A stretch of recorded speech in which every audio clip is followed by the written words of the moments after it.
بەناوی خوای گەورە سڵاوتان لەبێت بینەرانی بەڕێز و خۆشەویست دوای 8 ساڵ لە شۆڕشی گەلانی سووریا گفتوگۆی نێوان کوردانی ڕۆژئاوا و حکوومەتی سووریا دەستی پێکردووە. گفتوگۆکان بە ناوبژیوانی رووسیا بەڕێوەدەچن بە میوانداری بەڕێز سلێمان عارەب نوێنەری پێدا لە باشووری کوردستان تاوتی ئەم پرسە دەکەین. سەرەتا ڕاپۆرتێک دەبین. دوای بڕیاری کشانەوەی هێزەکانی ئەمریکا لە سووریا گفتوگۆی نێوان کوردانی ڕۆژاوا و حکوومەتی سووریا دەستی پێکردووە. دوای 8 ساڵ لە جەنگی سووریا ئێستا هێزە کوردیەکان نزیکەی لە سەداسی خاکی سووریان لەژێر دەستدایە و دوای بڕیاری سەرۆکی ئەمریکاش بۆ کشانەوەی هێزەکانیان لە سووریا کورد دەیەوێت دەستکەوتەکانی بپارێزێت. بە پێی زانیاریەکان گفتوگۆکانی نێوان هێزە کوردیەکان و حکوومەتی سووریا بە ناوبژێوانی رووسیا بەڕێوە دەچێت. ڕۆژنامەی شەرقلەوسەت و ئاژانسی هاوار نیوزی نزیک لە پەکەکە باز لە خاڵەکانی گفتوگۆی نێوان کورد و حکوومەتی سووریا دەکەن. ڕۆژنامەی شەرقلەوسەت باز لەوە ئەکات هێزە کوردیەکان و حکوومەتی سووریا لەسەر 11 بڕگە وتوێژ دەکەن. بە پێی ڕۆژنامەکە داواکاری سەرەکی کوردەکان دانانی دەستورێکی نوێیە بۆ سووریا کە تێیدا ڕەچاوی مافەکانی گەلی کورد بکرێت و کۆتایی باجیاکاری بهێنرێت. لە بەرامبەردا ئەوان دان بە بەشار ئەسەد وەک سەرۆکی سووریا دادەنێن و پارێزگاری لە یەکپارچەیی خاکی سووریا دەکەن. ڕۆژنامەکە ئەوەش ئەخاتە ڕوو داواکاریەکی دیکەی کورد لە سووریا دیاریکردنی چارەنووسی هێزەکانی سووریای دیموکراتە کە ژمارەیان لە 60,000 چەکدار زیاترە. لە لایەکی دیکەوە ئاژانسی هاوار نیوزی نزیک لە پەکەکە دەخاڵی بڵاو کردەوە کە بابەتی گفتوگۆی نێوان ڕژێمی سووریا و کوردانی ڕۆژئاوان بە پێی ئاژانسەکە یەکپارچەی خاکی سووریا و سیستەمی فیدراڵی و پەروەردەکردن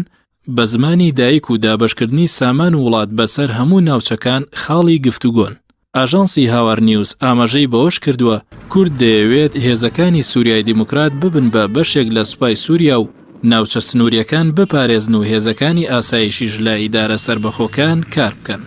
لە دوای شۆڕشی گەلانی سووریا کوردەکان 3 کانتۆنیان لە کوردستانی سووریا دروست کرد کە پێکهاتەبوون لە کانتۆ ئەفرین و کۆبانێ و جەزیرە.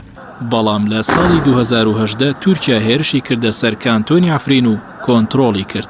لە ئێستاشدا کوردانی سووریا نزیکەی لە سەداسی خاکی سووریایان بەدەستەوەیە. بەڵام تا ئێستا هیچ زەمانەتێک نییە کوردەکان لە سووریا ئەو ناوچانی لەژێر دەستیاندایە لە دەستی نەدەن.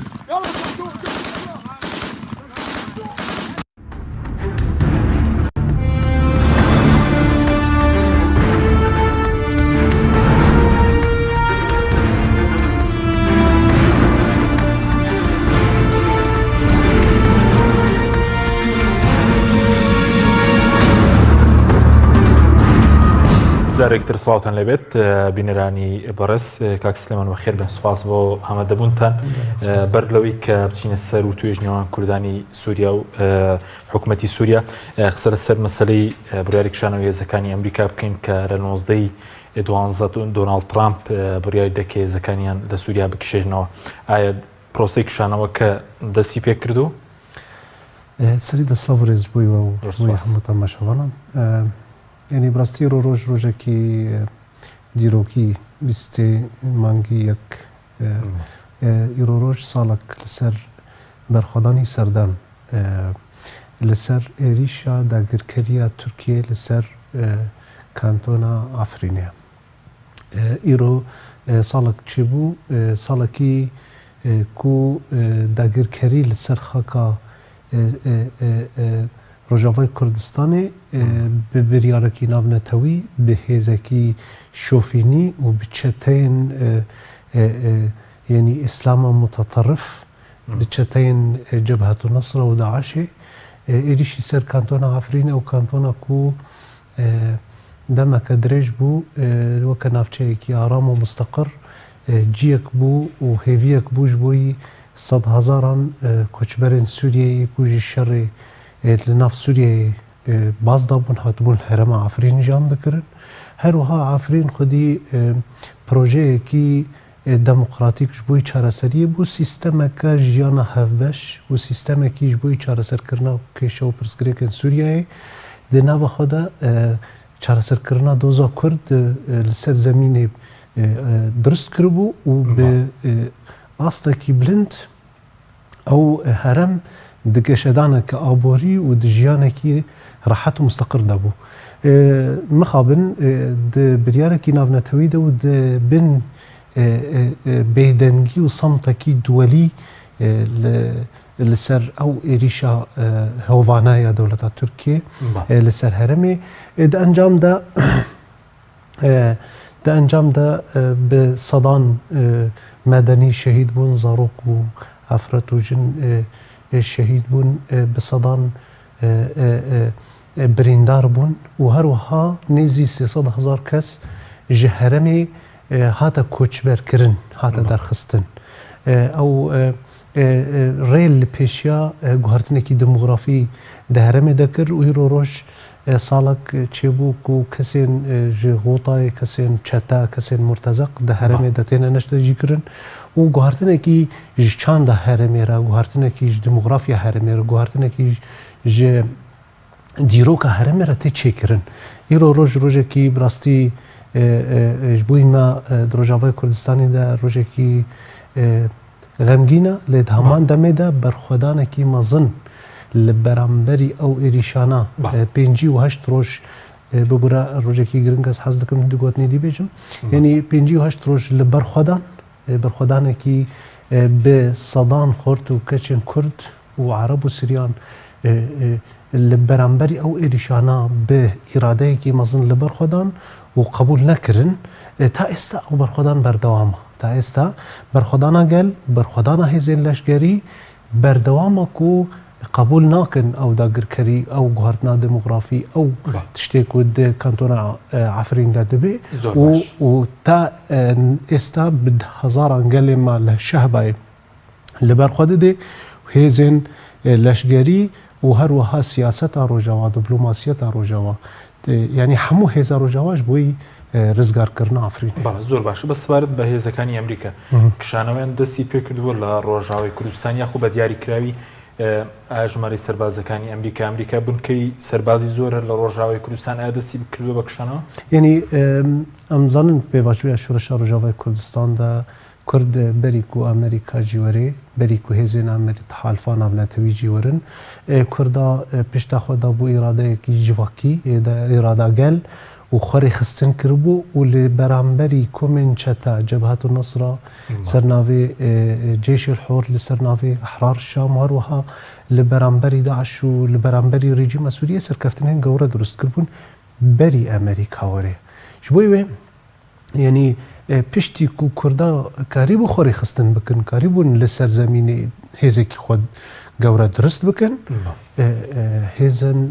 Amerîkî tihalfa navnetewî li beramberî Daişê dît hêzekî karî pişta xwe bidîye de û serkeftina li ser zemînê durist bike di wê mebestê ew hêzane hatin ew hêz ne bi biryarekî hêzên me Kurd hatin hêzekanii Amerîkayên xwe hatin bêguman Kurd hêzên Sûriya Demokratîk ya PGW'ya pêja parçeyek ji tihalfa navnetewî li dijî Daişê ne lê hatina ewa hêza ne bi biryarekî Kurd bû yanî ewana xweyan hatin ewa biryarda ew hatin bêguman heger herin jî wê ne biryarek û bi yanî nerînekî Kurd wê herin ji bo wê ew biryara bîstê hey mangî rabirdû hatî dayîn ji aliyê reîsê Amerîkî ve gorî qenaatê min yanî biryarekî vekşandina hêzên leşkerî yanî beşeriye ne vekşandina siyaseta ne vekşandina stratîjiye ne vekşandina siyaset û destkeftiyên ku li ser zemînê bûne çimkî eger em bêjin Amerîka xweş Sûriyayê vekşînê siyaset valabûnê qebûl nake Amerîka ciyekî ku diçiye de dernakeve beqasî ku hemû cîhan siyasetê hevdû timam dike yanî Amerîka mumkin nîne ku dev navçeyekî berdê û bêje bê ez siyasetê tê de nakim yan jî stratîjiya min nîne li herêmê de ji bo wê gorî nerîna min biryarekî vekşandina hêzên beşerî yanî sûba û leşgerên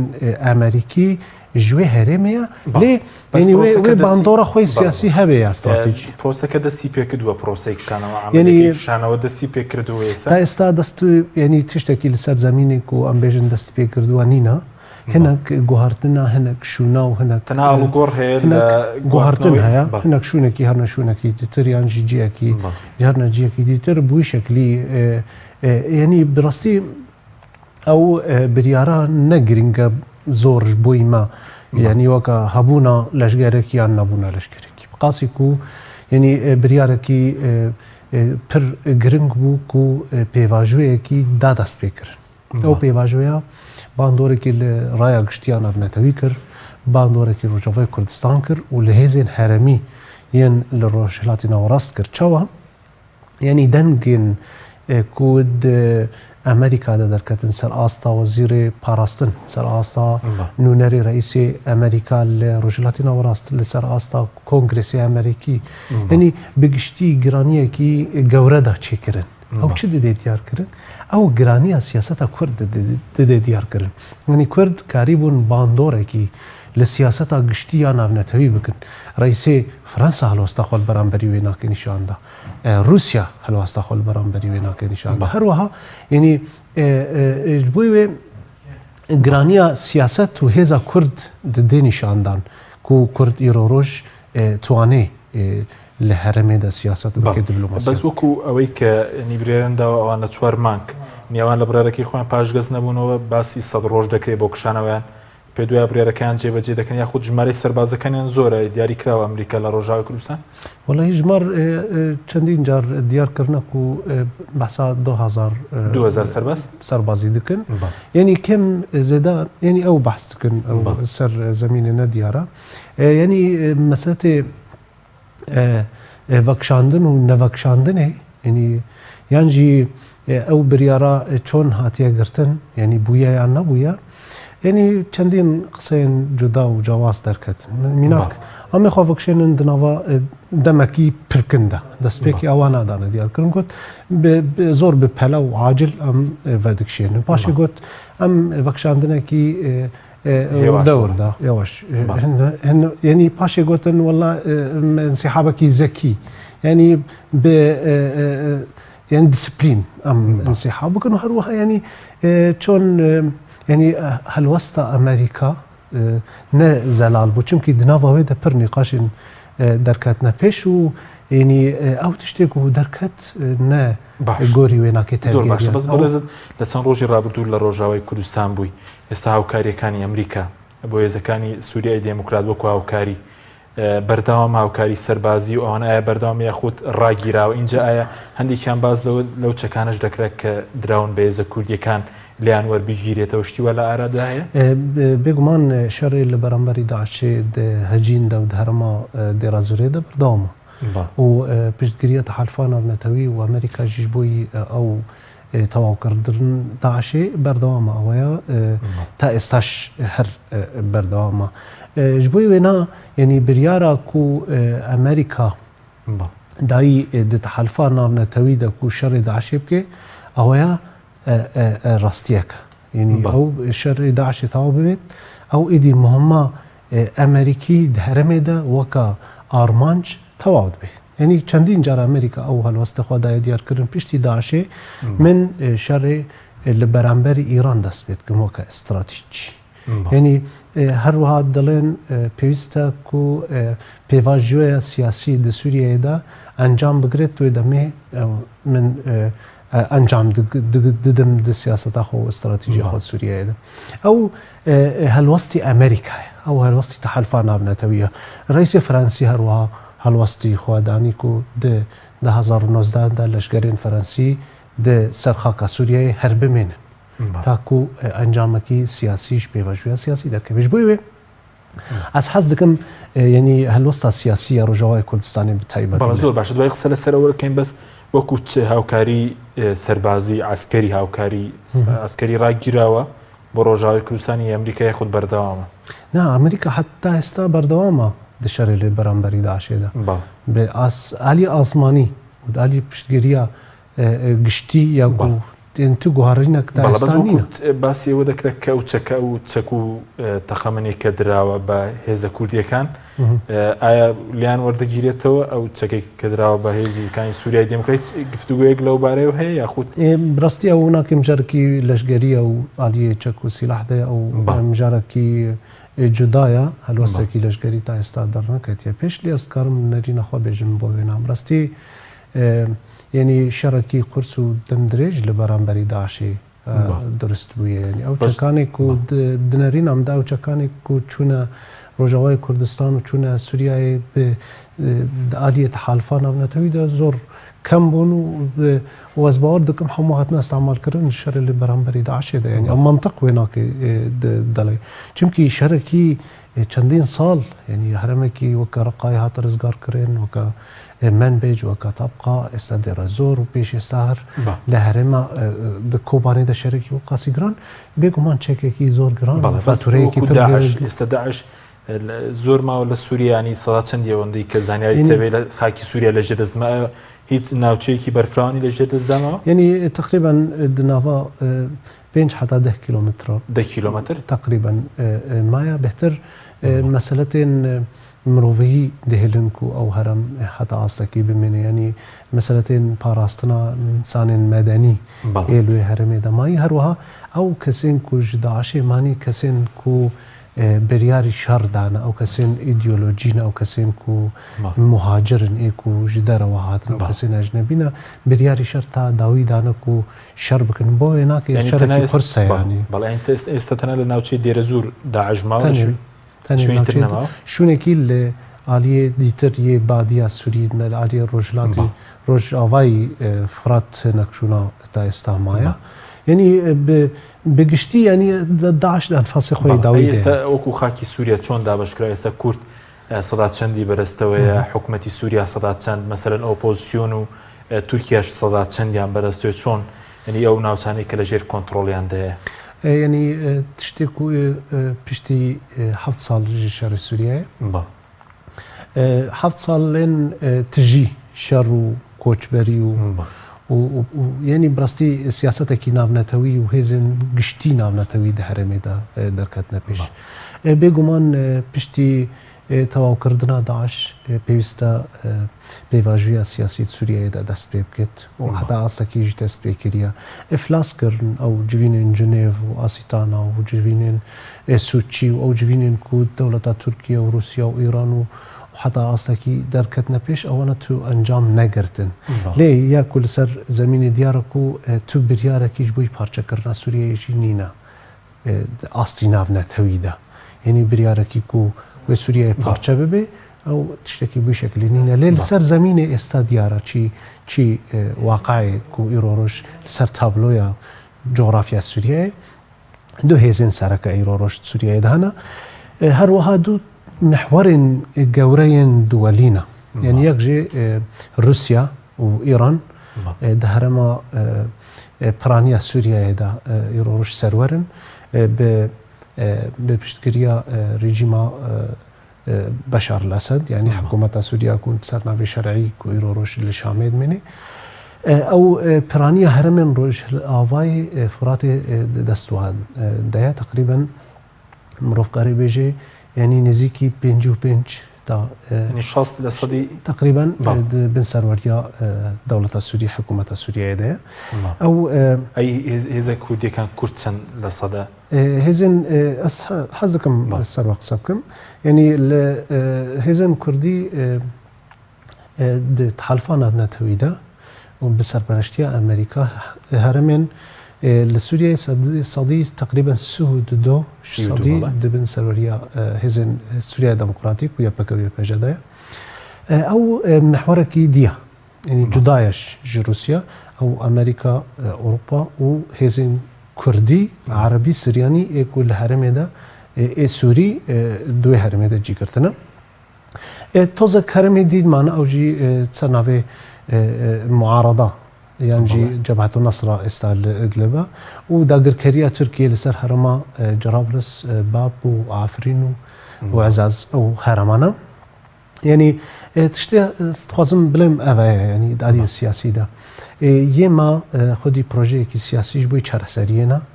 يما جبوي باراستنا خاكا سوريا جبوي يكيتيا سوريا جبوي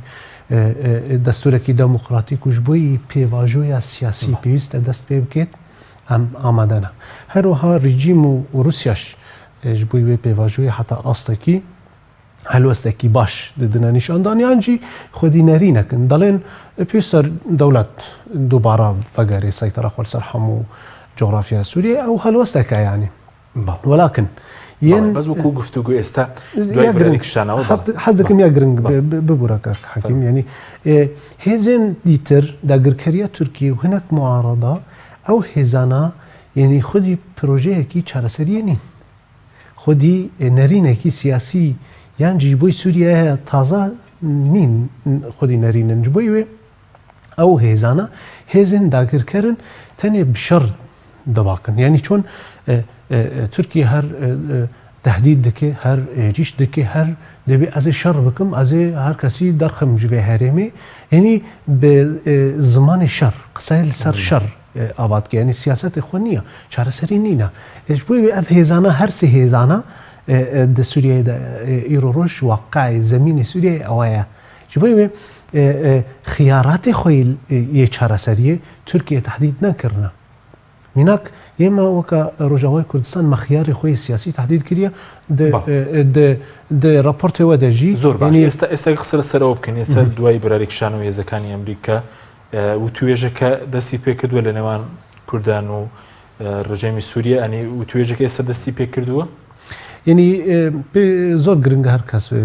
بزانێت و ئەو پێواژوویە سیاسی بەری بەریارە ئەمریکا بەکشاندنا وێناکەی سووریای دەست پێ کرد یعنی مجارێکی و کورد لاوازن نینە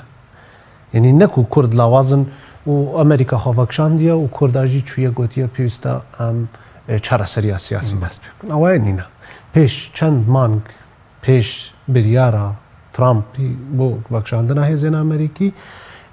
وەفدên مەجلیسا سووریای دەموقراتیک لە شام بوون و لە مۆسکۆ بوون و لە ئەوروپا بوون و لە ئەمریکا بوون و پرۆژەیە خۆیان چارەسەریش بووی کێشەیەن سووریای داوونە دیارکردن ji بۆی وێ زۆر گرنگە و هەر کەزان بێ ئەو پێواژۆیە سیاسی هەر بەرینها بەردەوام بوو لێ یعنی هەر کەسیدا دیارکردن و ئیدی کورد ڕۆژاوای کوردستاندا لاواز بوونە یانجی پشتی ئەمریکا هەرێ وێ هەر کەس وەرە عێریش بکە ئەو ڕاست بوو یعنی پشتی و سەرۆکی ئەمریکا و بریاراگرت هێزن تورکی هاتن لە هەرەما من بجی بوون هەرەما گرێسپی و گەف لەسەر هەرەمی خوارن ئەو ڕاستی بوو یعنی ریژیمە بەعسیا شامێژی هەروەها گەف خوارن و حتا هێزن هەرەمی بگشتی کەتنە ناوا لەڤوو تەنگەرێدا پشتی بریارە ترامپ لێ مەسەلەتێن ینی کورد وێ لاواز بوون یانجی تێک چوون یانجی ئەوایە نینە زۆر گرنگە هەر کەس وێ ڕاستیە زانم بێ و کورد ڕۆژاوای کوردستان دە 7 ساڵن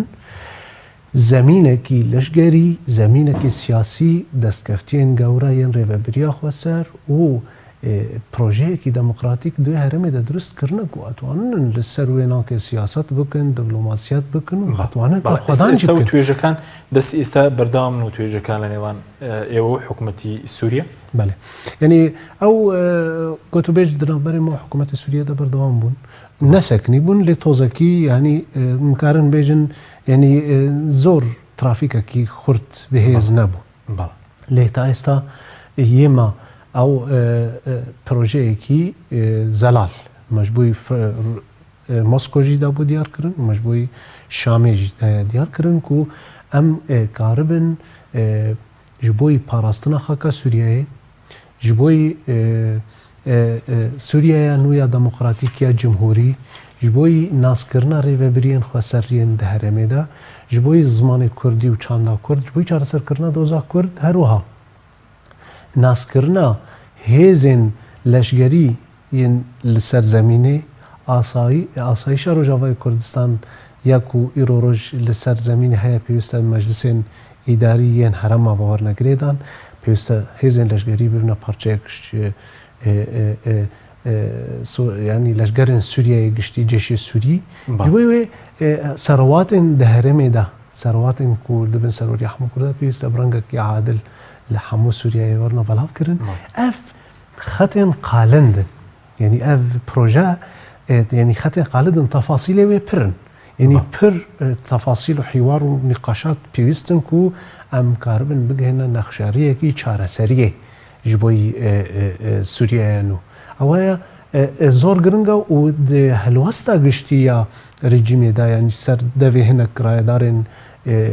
hikûmeta Sûriyeyê her wiha yên Rojavayê Kurdistan yanî astakî erênî di navbera her du aliyan de heye ew pêvajo berdewam. بەڵێ بەس پێشتر ڕەنگە باز لەو کرابێت کە کوردەکانی سووریا نیازی جیابوونەوانەیە کورد هیچ کاتێک لە سووریا نیازی جیابوونەوەی نە بۆ وەکو دەوڵەت دەوێت یەک پارچەی خاکی سووریا بپارێزێت یعنی سیاسەتە واقعی یاکود ڕۆژاوای کوردستان هاتی مەشاندن بێگومان ji destpêkê de parastina xaka Sûriyeyê dikir یعنی نەکو parçeyekî Sûrî قوت بکن تقسیم بکن ئەوانانینە ڕاستە ئێستا واقعی لەشگەری سیاسی ددێ دیارکردن کو سووری پارچەیە لێ ئێمە خودی پرۆژەیەکی نەپارچەکردنە سووریایەنە بەقاسی کو ئەم خودی سووریایەنە ئەمجی سوورینە بریارێکی ناونەتەویش بۆی پارچەکردنە سووریایە نینە کو ئەم وەرن شاشتیەکی استراتیجی بووی شکلی بکن کو ئەم بێژن وڵا ئەمێ پارچەیەکیش یان جێمێ دەوڵەتە کوردستانê لێ هەرمێ دیار بکن ji bo wêne zor giring e ku mirov bi siyasetekî heqlanî û bi nêzîkatiyekî rast ji bo pêvajoya siyasî nêzik bibe çareseriya melşameye پێتان وایە چارەسەری کورد تەنها لە دیمەشقە بەوە چۆنی خۆتان بێگومان یعنی کورد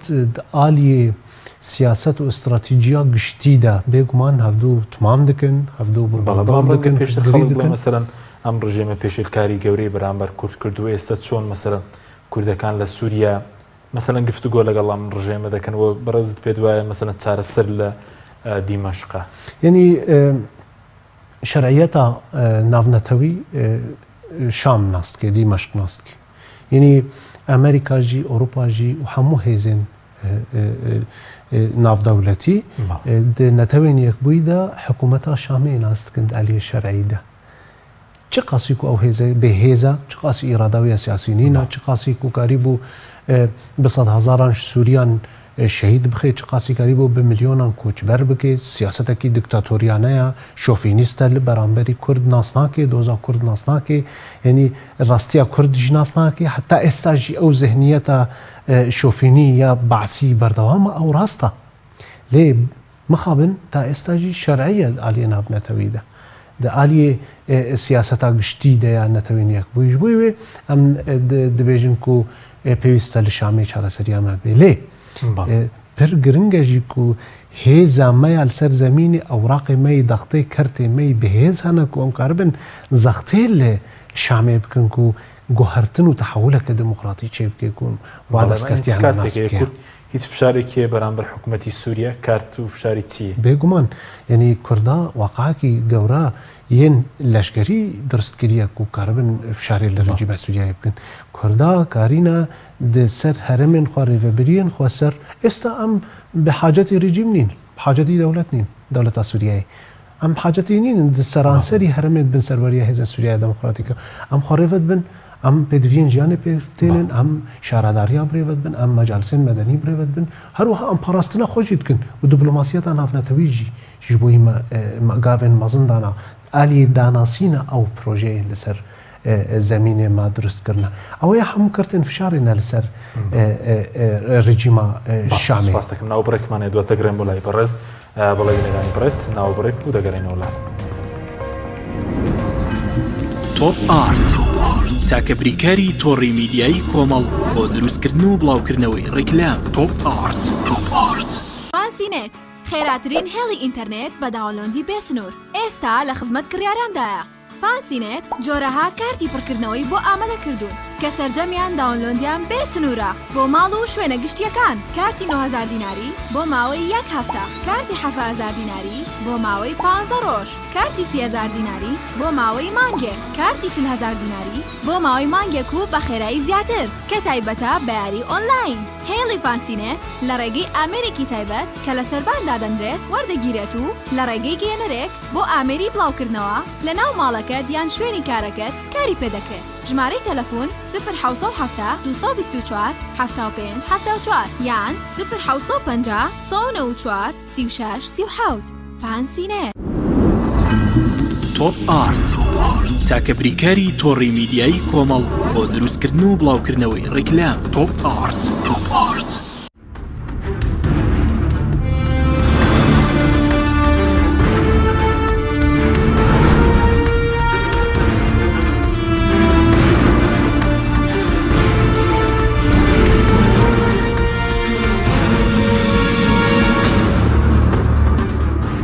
جارێکتر سڵاوتان لەبێت بینەرانی بەڕێز. کەک سلێمان ئەگەر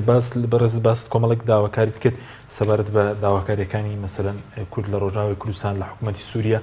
بۆ مەسەلەی دەستور چییە؟ هیچ داواکاریەکی ڕوون هەیە کە لە دەستوری سووریا جێ بکرێتەوە؟ ئینجایە دەستوری سووریا لە دیمەشق دەنووسێتەوە یان لەو کۆنگرانەی دەرەوەگەنەوە کۆمەڵێکەوەی کە جنێڤ 1 و جنێڤ 2 و لە سوچی و لە کازاخستان لەوێ کۆمەڵێک و توێشە بوو لەسەر دەستوری نوێی سووریا؟ یعنی زۆر گرنگە کو هەر کەس بزانێ کورد ئیرۆ ڕۆژ لە سووریایدا تەرەفن، یعنی تەرەفێکی مفاوضن نەکو مصالح مەسەلەت نە مصالح یانجی تەسلیم کاریە یانجی ون پێویستە تەسلیمی ڕێژیم ببن و ئەم ئەتیفاقی بکەن. تشتێکی بشکلی نینە سووریایدا پێڤژوی ئەمەدە نینە. ئەم دوو طرفین مفاوضن، دوو طرفین سوورینە و خودی پرۆژەنە و هەر هەرەمێکی دابەشکریە یانی لێ پێویستە کو ئەم واناکی نزیکی هەف بکەن. ئەف نزیکاتی نەتەنێ سووری و کورد ڕۆلێکی تێدت لەیزن. پێویستە ئەمزان بن کو ئەف نزیکاتی گۆری بەرژەوەندیە ناونەتەوی نەشی دەوڵەتێن ناونەتەوی ئەمریکا، رووسیا، ئەوروپا. باشە رووسیا ناوبژیوانی دکە بەز ئەمریکا لەگەڵ و توێژی کوردە لەگەڵ حکوومەتی سووریا؟ بەڵێ، یعنی هەگەر دەماناتی دووەلی نەبن، هەگەر ئەرینیەکی دووەلی نەبێت چارەسەرکردنا کێشەیە سووریژی نەبێت و چارەسەرکردنا دۆزە کوردژی نابێت.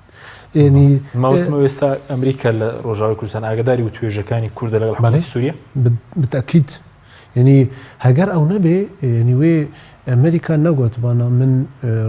ڕۆلێکی دلەیزم پێواژویە سیاسیە سووریدا. پێش ئێستا واناکە هەر دەڵێن ینی ji بۆی وێ بەڵێ وەکو داواکاریەکانی کورد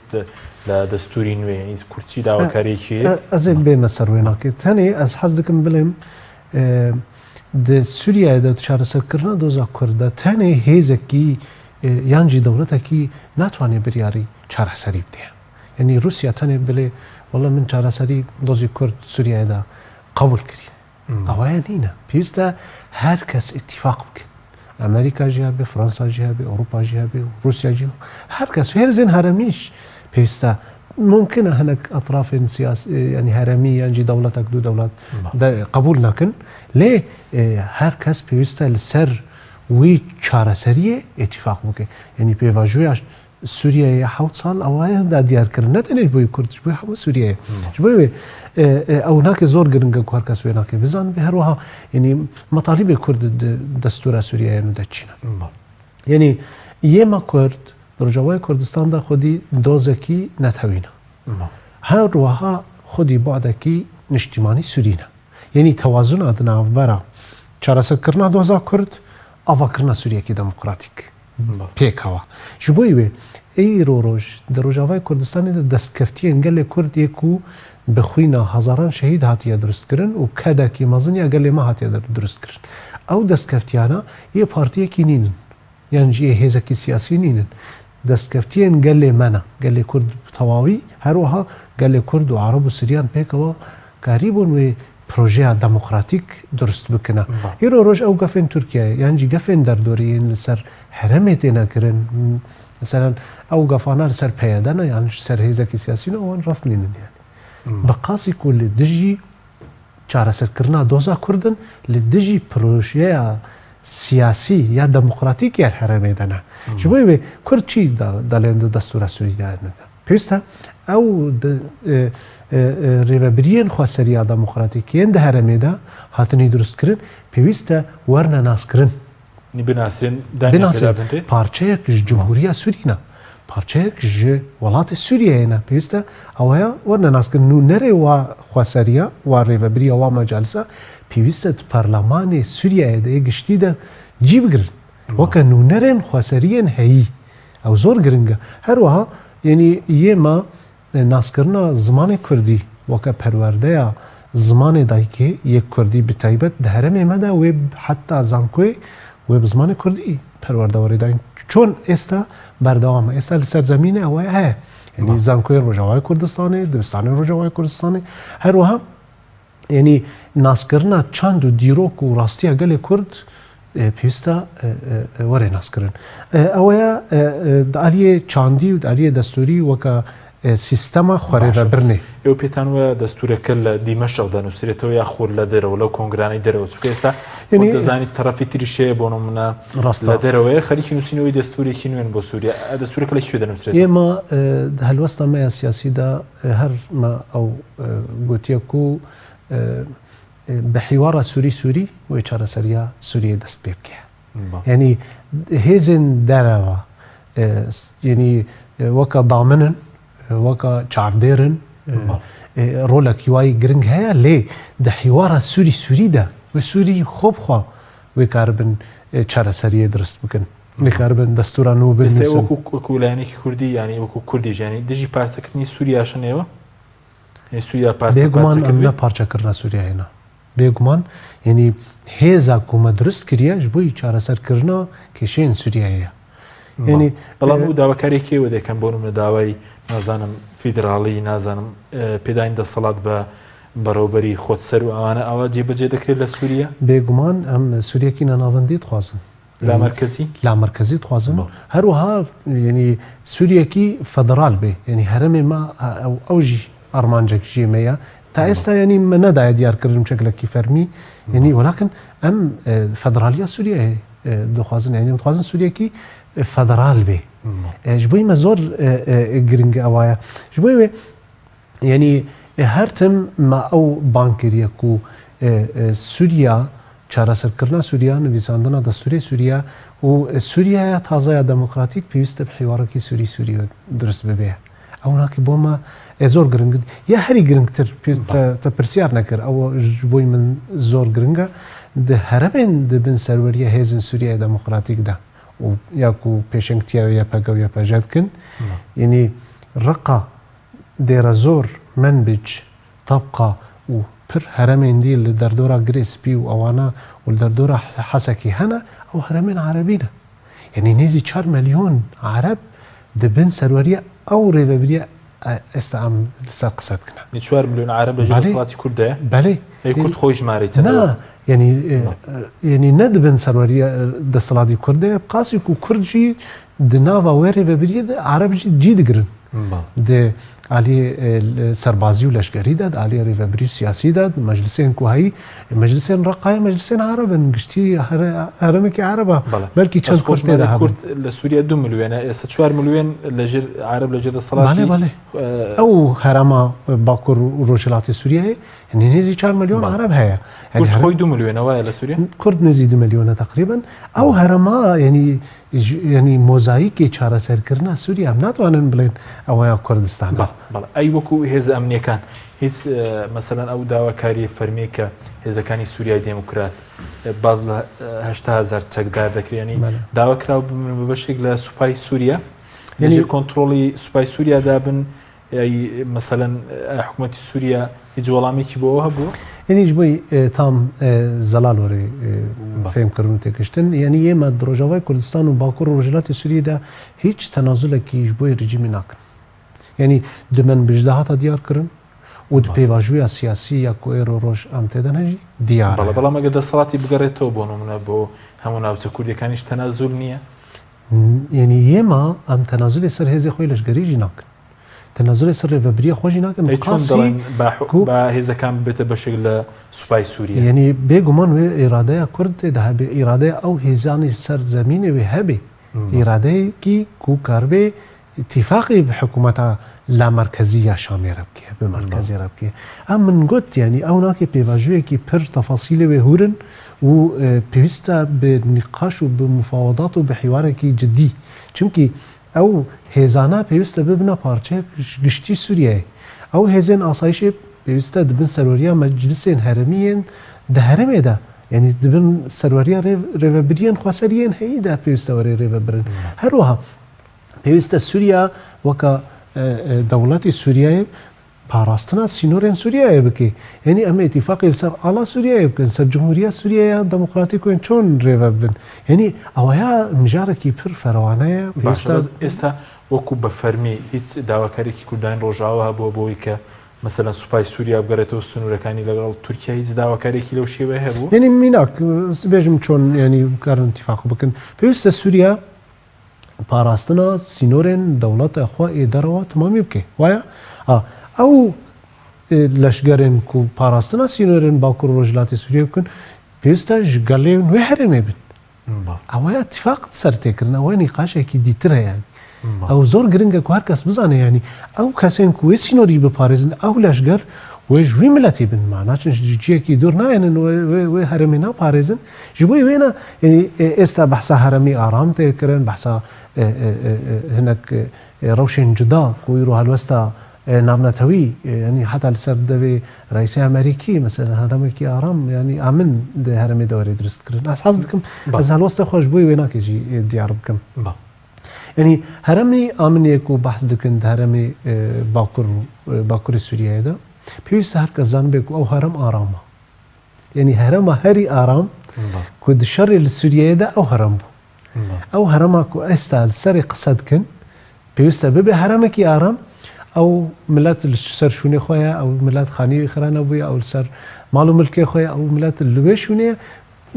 باوەڕ دەکەم ینی حتا ئاستێکی بلند ئەو هەرم ینی کەهرەبا هۆیژی نەچوویە بەڵکی ئەم پر جاران دەڵێن کارەبەتان 24 ساعت هەیە بەڵێ ئەو هەرەمە بخۆیانی چونکی پر تایبەتمەندیە وێ هەرەمی هەنە و ئەو هەرم سادە کوردن زۆر گرنگە کو هەر کەس بزانێت و ئەو هەرم هەرمێکی بەرێ ئارامە لێ هەرەمە ئارامیە و حەز دەکەن بڵێ ینی ئەو سیاسەتە دەوڵەتە تورکیە ئیرۆ ڕۆژ ینی حەز دەکەی وێ هەرمێ داگر بکێ سیاسەتێکی جودا وەرێ وێ هەرمێ بخێ بن سەروەریە خوادا لێ ئێمە چ دەڵێن ینی هەگەر هەرمێکی ئارام بریارێکی ناونەتەوی وەرێ دروستکردن پێویستە دبن سەروەریە هێزێ ناونەتەوی یەن نەتەوەین یەک بووی دەبێ یانجی دبن سەروەریە تەحالفا ناونەتەوی دەبێ ji بۆی پاراستنە هەرێمی نەش بۆی داگیرکەریە سەر هەرێمی چونکی تورکیە ببوورە تورکیە پارچەیەکش کێشەیە ینی تورکیە داگیرکەرە تورکی دەڵێ من ئێریش بکەم ji بۆی پاراستنە ئەوی ملەتی بەس بوتی ئێوە و توێژێک مەسەلەن هیچ و توێژێک لەگەڵ تورکیا ناکەن خۆی و توێشتان لەگەڵ ناکە بۆ یە و گرژیەکەم بێتەوە یاخود هۆکارەکەی چییە زۆجا باز دەوە دەکەی بەنەوە تورکیا بەردەوام باز دەوەکە مەسەلەن ئەوەی کە لە کوردستانی سووریا باڵاستە پەکەکێ هیچ و توێژێک نەکراوە پێشتر بۆچی دۆخەکە بە ئێستا گەیشت ینی هەلوەستی مەجبووی وێ ناکێژی دیارە ینی 6 ساڵ بهترن ئەم لەسەروێ هەرمی سەروەرن یەک فشک لە ئاریە تورکیەدا نەچووی ینی هەرمێکی هەری ئارامێکتان لەگەڵ تورکیا لەگەڵ تورکیا نەکردی یانجی ئەم نەل دژی تورکیا ناوەکە سیستەم بە قاسێک و نەرینە مەجبووی وێ ناکێ زەلالەت چونکی تورکیا ینی سیاسەتێکی دژبەری دۆزا کورد هەرتمدایە دیار کرد تورکیا دەڵێ کوردێک لە کوشونی ئیرادای خۆها بێ ئازاد بژی من قبول بەڵام ئێستا و بۆ نمونە تورکیا باز دەکە کە کورد و یەپێدە و یەپەگە جیاوازن لە کورد لە سووریانی ئەوان باس لەوەش دەکەن یانی ما لە باشووری کوردستان دەما کۆستفتا هەبوو چێبوو ئەوەیە پەکەکە نەبوون لە کەرکووکی پەکەکە نەبوون لە شنگالی پەکەکە نەبوون یعنی لە هەر شوونێکی ینی ئێریش و گەفێن تورکیە پێویستە هەر کەس بزانێت و لە نەر دژی پێدەیان پەکەکەنە تشتێکی وانی نینە لە دژی کووردە دژی دۆزە کووردە لە دژی سیستەما دەموکراتیکیات هەرەمێدێ ئەو زۆر گرنگە و هەر کەس بزانێ مەسەلەت پێکەکە نینن ئێستا یان پەیەدە ئێستا لە پەیەدە تەنێ لە ڕۆژاوای کوردستان نینە 22 پارتی کوردی سیاسی لەسەر ئەو پرۆژەیە بەڵامکە بەس پێدە باڵا دەستیانی پارت لە حکومڕانی ڕۆژاوی کوردستان بەردەوام بڵین بەشدارن بەێ 22 پارتی کورد ئەو واقعی ئێستا ئەم سەری قسەت بکەن ڕێبەبوریان خۆ سەر هێزن سیاسی پشتگیری و هەر دناف وێدە جی خۆ دەکرن بریاری سیاسی دیگە بەڵام هەندێک هێزی کوردی شێ مەسەلەن گلەی دەکەن ئێستا وەکوانە کەسەوە ئەوانەکەوانیش بەشداریان پێ نەکراوە و مەسەلەن باسی تاگڕەوی دەکەن لە حکومڕانی لە ڕۆژاوی کوردستانەوە شەیە ئەو ینی چونکی بەشداری ئەو پرۆژەیە نەبوونە ینی ئەنە کەسە هێزێکی دەستپێکە شۆڕەشێدە بریاری سیاسەتی دەرەوەدا و چوو دەرەوە سیاست و دەبلوماسیەت کرد و دەجواتی خۆکی بەردا ئەوەیە ڕاستیە کە پێویستە هەر کەس وێنەکەی بزانە بێ ئێمە ئەنە کەسە چونکی دناوە ئەتیلافە سووری دەیە زۆر گرنگە ئەو هەر کەس وێ بزانە بێ ئەتیلاف بووی ڕۆژ ئافرین داگیرکردە تیلاف بوو شەرعیەتدایە تورکیە کوێریشی ئافرین بکە و داگر بکەیە بێگومان ئەنە کەسە دناوە ئەتیلافێدە جێ خۆ دیگرێ پارچەیەکژی تیلافەیە هێزە کوردیەکان مەسەلەن ناگەنە ڕێکەوتن لەگەڵ ئەنە کەسش باوانیش بەشدار بن هیچ ڕێگایەکیان پێ نادرێ بۆ نمونە بەشدار بن لە حکومڕانی یاخۆ هێزی پێشمەرگی ڕۆژکە هەیەە بۆچی ڕێگایان پێ نادرێ بێت لەگەڵ هێزەکانی سووریا دموکرات مەسەلەن ئەوانیش لەوێ پارێزگاری لە ئاسایشی ڕۆژاوی کوردستان بکەن پێویستە هەر کەس بزان بێ ئەنە کەسە پارچەیەک ئێتیلافە ئێتیلاف ینی نەکو قسمەک ئێتیلافە بریارێ پێک نایێنیانی ئەنە کەسە بریارێ ئێتیلاف پێک تێنیانی تەنفیز دکێ بۆی وێناکی ئەو ناکە شریکی وا بریارەوە شەشتێک و هاتیکردە ئەو داگرکەری ئەو شریکی وێ ڕۆواتیا وێ چێتکی هەروەها ئێمە ئەم بزەڵالی دەڵێن یعنی ڕۆژاوای کوردستان هیچ بۆی هەموو ڕۆژاواییایە هەر کەس توانێ وەری ڕۆلێکی بلەیزیە لێ حکومڕانیە هەیی ئەم قبول ناکەن دو هێزن لەشگەری درست ببن ڕۆژاوای کوردستان پێشمەرگی ڕۆژ و هێزەکان دو هێزن لەشگەری دو هێزن لەشگەری ئەم قبول ناکەن بۆ نانەژێر مەسەلەن بێکەوە بن بێک بەرە فەرمون کەرمکن بەراهرن تەبلی هێزن ئێستا کێشتان نێک لە ژێر کۆنتڕۆڵی هێزەکانی سووریای دموکرات تو کێشەیمەنین بە پێش ئێستا هەرماوایە گوتیە لێ ینی دژبۆی ئەنە کەسە ینی تەنێ دەڵێن پێویستە مەکتەبێ ماوەڕنەوەکردن و چەند گرتیە مەیز سیاسی سێ چارەکن ینی تەلیە دەستێکی بۆ ئازادیان ناکەن مادام وابێتەوە سەرکردن مە بریارێ وێ ناکە گرت ینی کەنەکی هەلوەستی خۆدا دیارکردن و پرۆژەیەکیش بۆی ئێتیفاقی کورد داش بووین مەکتەبێ وان بکن و گرتیە وان بەردن هەگەر هەبن ئەوانە بکن لێ مخابن ئەوانە لێ دژی وێ ناکێت سەکنین چونکی ئەوانە تورکیانە یعنی زۆر گرنگە و بزانە بن ئەوانە تا لە ئێتیلافن تا لە ئستانبولن تا دەبن بریارێ تورکیادا تەبدگەرن ممکنینە وەرنە قامشلۆ یعنی لنگێکی واناکە لە ئستانبول بێ لنگێک قامشلۆ بێ ممکنینە پێویستە بریارە خۆ بگرن وەرن وڵاتێمە تمامەیە توانن وەرن زۆر بە کورتی سەبارەت بۆی کە لەگەڵ هەرێمی کوردستان ئێستا پەیوەندەکانتان چۆنە ئێستا نوێنەرایەتەکانی ڕۆژاوە لە هەرێمی کوردستان کراونەتەوە پەیوەندەکان باشن زۆر بە کورتی چووکە کاتمان ینی ئێمە ڕۆژاوای کوردستان دەمە دەستکردین گەورە دارا دروستکردن پێویستە ڕایە گشتی یا باشووری کوردستان پشتگیری ئەوە دەستکەفتیانە بکە و پێواژویە سیاسی پشتگیری بکێ و داگیرکەریە لەسەر ئافرینی هەلوەستە خۆل بەرامبەری وێناکێ دەینەیە زۆر گرنگە کۆ خودی هەلوەست بن تایبەت ئالی ڕسمیدا دالی حکوومەت و پەرلەمان بەڵێ بەس وەکو کانتۆنەکان تا ئێستا نەکراونەتەوە لە هەولێر پێشتری شکالتان لەگەڵەوە تا ئێستا هەولێرایەتی بەتەنیا سلێمانیان بەڵێ زۆر سوپاس بۆ بەڕێز سلێمان عارەب نوێنەری پێدە لە هەرێمی کوردستان سوپاس بۆ بینەرانی بەڕێز سوپاس بۆ ئەو کارانە تا بەرنامێکی دیکە خواتان لەگەڵ